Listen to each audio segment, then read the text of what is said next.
casos como o do Epstein despertam enorme curiosidade na gente. E isso daí não acontece por acaso não, viu? O nosso cérebro é naturalmente atraído por aquilo que representa ameaça, perigo ou transgressão moral. Existe um conceito na psicologia que a gente chama de viés da negatividade. O nosso cérebro presta mais atenção ao que é perigoso do que aquilo que é neutro ou positivo. Isso é evolução. Ao longo da nossa história, quem prestava atenção ao risco sobrevivia mais, entendem? Quando vemos um caso de crime, abuso ou poder sendo usado de forma perversa, o nosso cérebro entra em estado de alerta. Ele quer entender, ele quer prever, ele quer decifrar tudo aquilo, né? Além disso, casos como esse envolvem algo ainda mais complexo: a quebra da expectativa moral, gente. Quando essas pessoas poderosas, ricas e influentes, que às vezes a gente até gosta, né? Até admira, são associadas a crimes graves, isso desafia nossa crença de que status significa caráter. Existe também um componente de indignação coletiva. A curiosidade não é só o voyeurismo, né? A gente querer ver.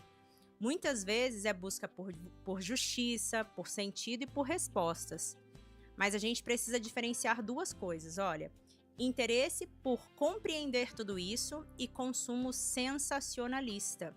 Quando a curiosidade vira espetáculo ou quando a dor vira entretenimento, aí a gente entra numa outra camada psicológica, né?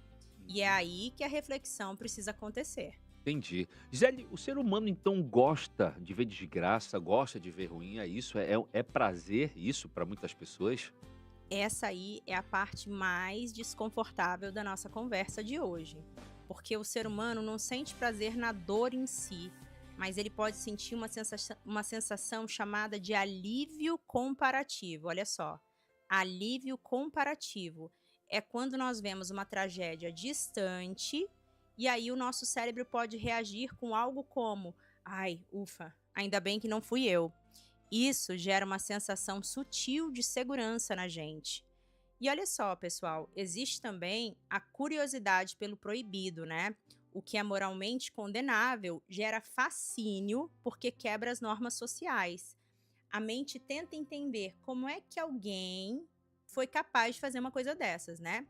Além disso, há um fenômeno chamado moralização pública.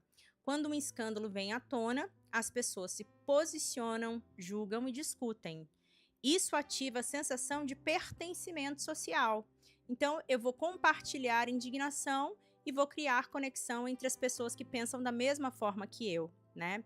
Mas olha só, quando passamos horas consumindo tragédia como entretenimento, repetindo os detalhes mórbidos, né? Especulando teorias sem empatia pelas vítimas, nós estamos dessensibilizando a nossa capacidade emocional. Entendi.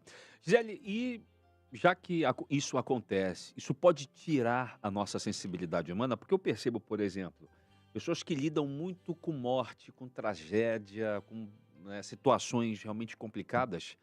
Acho que até um mecanismo de defesa, né, elas acabam tirando, essa sensibilidade, diminuindo, sem nem perceber, até para se proteger talvez, não sei, né. Então assim, esse tipo de comportamento pode tirar a nossa sensibilidade?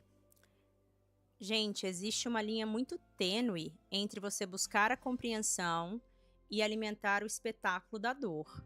E isso diz muito sobre a nossa sociedade atual, que está sempre hiperconectada, né? As notícias são sempre chocantes. E essas notícias são as que geram mais cliques, né? Mais engajamento, mais audiência. O problema não é a gente querer entender tudo isso. O problema é quando a desgraça vira produto. E aí, a pergunta que eu deixo para vocês é assim: a gente está buscando consciência ou buscando adrenalina? A consciência é humana, a empatia também é.